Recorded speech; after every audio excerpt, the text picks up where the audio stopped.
Welcome students on chemistry white board lectures. मैंने आपको ionisation energy topic पढ़ाया, उसका बेसिक बताया, फैक्टर्स बताए जो फैक्टर्स अफेक्ट करते हैं, उसका ट्रेंड्स बताया। आइए उस पर एक दो क्वेश्चंस लगाते हैं जो जेई मेंस में और 11th-12th में आपके पूछे गए हैं, जो आपका कॉन्सेप्ट और ज़्यादा मजबूत कर देंगे। और क्वेश्चन के जरिए मैं कुछ और भी आपको बताना चाहता हूँ। Predict the order of ionisation energy carbon, nitrogen, oxygen, fluorine. बच्चों आप जानते हो जब हम पीरियड में मूव करते हैं लेफ्ट टू राइट तो effective nuclear charge Z effective की वैल्यू इंक्रीज करती है। और जब जेड इफेक्टिव की वैल्यू इंक्रीज करेगी तो आपका आयोनाइजेशन एनर्जी भी बढ़ेगी। ऑलरेडी मैं पिछले 2 लेक्चर्स में बता चुका हूँ। तो आप पीरियड में मूव कर रहे हैं तो ये इसका पैटर्न होना चाहिए, क्योंकि सबसे ज़्यादा लास्ट में ये आता है, फिर ये, फिर ये, फिर ये। लेकिन ये पैटर्न नहीं होगा सेकंड पीरियड का, ये पैटर्न नहीं होगा आयोनाइजेशन एनर्जी का। अब जेड इफेक्टिव तो यही है, उसके बाद ऐसा क्यों? क्योंकि बच्चों ये एक एक्सेप्शन है और आप जानते हैं कि केमिस्ट्री एक्सेप्शन पे ही क्वेश्चंस बनाता है और उसका एक वैलिड रीज़न होता है। या तो आपसे वो रीज़न पूछ लेता है या तो वो क्वेश्चन पूछ लेता है।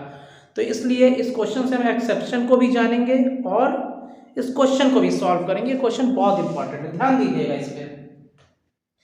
बच्चों मैंने जब आपको फैक्टर्स बताए थे तो मैंने चौथे नंबर पे आपको एक फैक्टर बताया था कि fully filled and half filled configuration. इसका मतलब आइए समझते हैं। अब आप यहां पे देखिए, नाइट्रोजन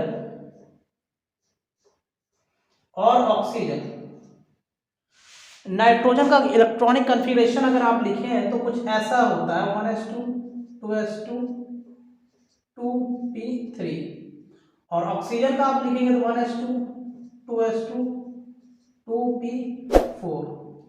बच्चों यहाँ पे आप देखते हैं 2p3, यहीं से इलेक्ट्रॉन्स को, यहीं से जो आयोनाइजेशन एनर्जी में इलेक्ट्रॉन्स को जब निकाला जाता यहीं से निकाला जाएगा। और ये आप देखिए हाफ फील्ड है, 6 इलेक्ट्रॉन्स यहाँ पे आते हैं पी में, जिसमें से 3 इलेक्ट्रॉन्स आपके इसमें फील्ड है। तो ये क्या हुआ? Half field. मैं जब आपको फुली फील्ड और हाफ फील्ड वाला एक्सेप्शन बताया था तो मैंने कहा था कि जो हाफ फील्ड या फुली फील्ड कॉन्फ़िगरेशन होते हैं वह एक्स्ट्रा स्टेबल होते हैं और एक्स्ट्रा स्टेबल होने की वजह से वो अपना इलेक्ट्रॉन आसानी से नहीं देंगे, आपको ज़्यादा एनर्जी लगानी पड़ेगी, मतलब आपको ज़्यादा आयोनाइजेशन एनर्जी देनी पड़ेगी। तो एक कारण तो ये हो गया हाफ फील्ड कॉन्फ़िगरेशन। और दूसरा कारण आपका जो इलेक्ट्रॉन्स रिमूव किया जा रहा है वो यहाँ से लास्ट यहाँ से रिमूव किया जा रहा है। तो ये दो कारण, पी सेल से इलेक्ट्रॉन्स रिमूव किया जा रहा है, इन दो कारणों की वजह से जेड इफेक्टिव आपका कमजोर पड़ जाता है और जिसके कारण आपका ये हाफ फील्ड वाला क्राइटेरिया चलेगा। तो इसका जो कॉन्फ़िगरेशन होगा वो कुछ ऐसा होगा, कार्बन रहेगा और उसके बाद आपका ऑक्सीजन आ जाएगा। ऑक्सीजन से ज़्यादा आयोनाइजेशन एनर्जी किसकी हो जाएगी? नाइट्रोजन की हो जाएगी। और फिर उसके बाद फ्लोरीन। तो बस ये चीज़ यहाँ आ जाएगी और ये चीज़ यहाँ आ जाएगी। रीज़न आप जान रहे हैं, हाफ फील्ड और full field configuration. Nitrogen half field होने की वजह से एक्स्ट्रा स्टेबल है, वहाँ पे आप इलेक्ट्रॉन आसानी से नहीं निकाल सकते। बच्चों मेंस में कई बार पूछा गया, नीट में पूछा गया और 11th-12th में भी कभी कभी पूछ लिया जाता ऑब्जेक्टिव में। और ये एक एक्सेप्शन भी है तो आप इसको एज एक्सेप्शन भी देख सकते हैं। आइए देखते हैं दूसरा question. The first ionisation energy in kilo joule per mole of sodium, magnesium, aluminium, silicon respectively. ये ऑप्शंस हैं और ये जेई में जनवरी 2020 में पूछा गया था। फर्स्ट आयोनाइजेशन एनर्जी बताना है, उसका रिस्पेक्टिवली दिया, मतलब कि सोडियम, मैग्नीशियम, एल्यूमिनियम और सिलिकॉन के रिस्पेक्ट में देख के आपको ऑप्शन चूज करना कौन सा होगा। बच्चों ये जो एलिमेंट्स हैं ये आपके थर्ड पीरियड के एलिमेंट्स हैं और इनको अगर मैं यहाँ पे लिखूँ तो ये ऐसे आ जाएंगे NaMgAl। अभी जो मैंने कॉन्सेप्ट आपको सेकंड इसके पहले वाले क्वेश्चन बताया था सेम कॉन्सेप्ट लगेगा और यहाँ पे भी एक एक्सेप्शन है।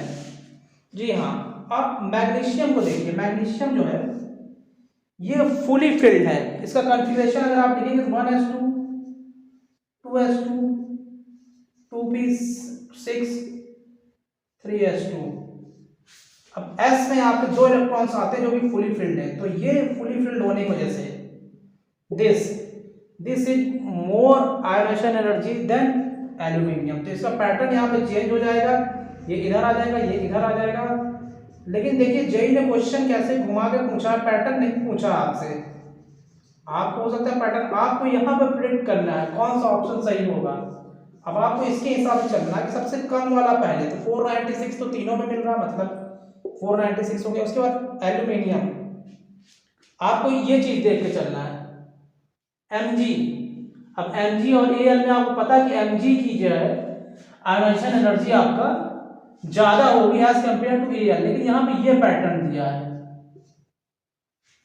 तो इसका सही पैटर्न तो ये है सोडियम, एल्यूमिनियम, मैग्नीशियम, सिलिकॉन। तो उसके हिसाब से आप बताइए क्या ऑप्शन सही होगा। Option D is the correct, because magnesium की ज्यादा होगी और इसकी कम होगी, और फिर उसके बाद ये इसकी सबसे ज्यादा रहेगी और इसकी सबसे कम, तो उसके हिसाब से ये पैटर्न आपका लगेगा। ऐसे ही क्वेश्चंस के लिए आप चैनल को सब्सक्राइब करें। नेक्स्ट टॉपिक हो सकता है मैं कुछ अच्छा और लेके आऊँ, अच्छे वीडियोस आपके लिए बनाऊँ, और अगर कोई कमी है तो इसको भी आप मुझे कमेंट्स में बताएं। See you in the next lecture, bye.